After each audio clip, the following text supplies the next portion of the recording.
I'm Debi Pearl. This is Mike Pearl, my sweetheart, and we have a question from a grandmother, and we would like to answer it for you today.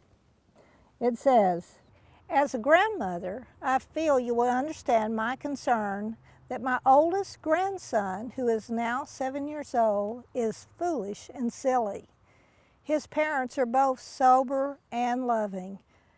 I find it so strange that he acts so ridiculous, like a slobbering fool. For example, he sticks his tongue out and waves his fingers over it, making strange noises while sending saliva spewing, then laughs as everyone tries to get away. He is a kind child and very loving.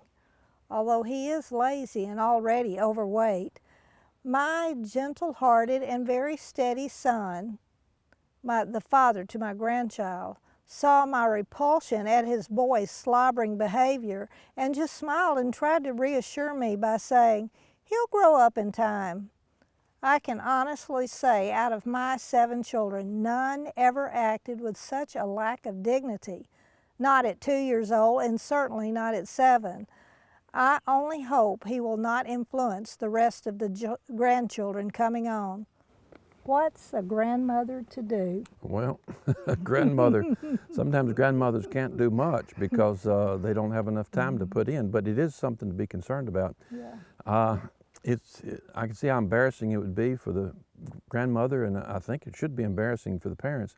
It's lack of parental input. In other words, if you leave a child to himself, especially if he watches videos or video games or spends a lot of time with other small children that are acting like a fool, then he may end up acting foolish.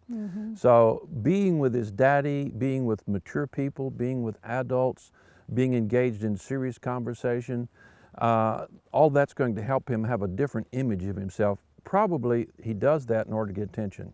In other words, it's his way of having people love him, like him, pay attention to him, even if it's negative response from people, it's some kind of response. It makes him not feel so left out. So there's 2 things I would do. Number 1, I would get involved with him, doing things positive and constructive so that he has another world outside the slobbering idiot world.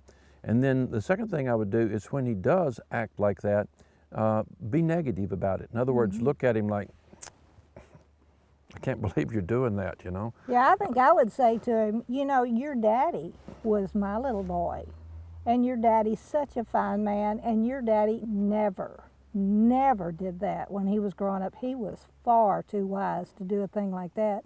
I think maybe you should not do that anymore because it makes you look so foolish and silly. I think I would say that to the child. Yeah, if people laugh at him or have an emotional response that recognizes his presence, he'll keep on doing it. So you should shun that kind of response. Turn your back on it. Say something about it negative and let him know that he's not going to be loved, he's not going to be looked at, he's not going to be enjoyed when he's acting like that. And then as soon as he acts normal, show attention, show affection, enjoy him, do things that he can participate with, so that you have a negative response to his negative actions and you have a positive response to his positive actions. He'll see that and he'll change.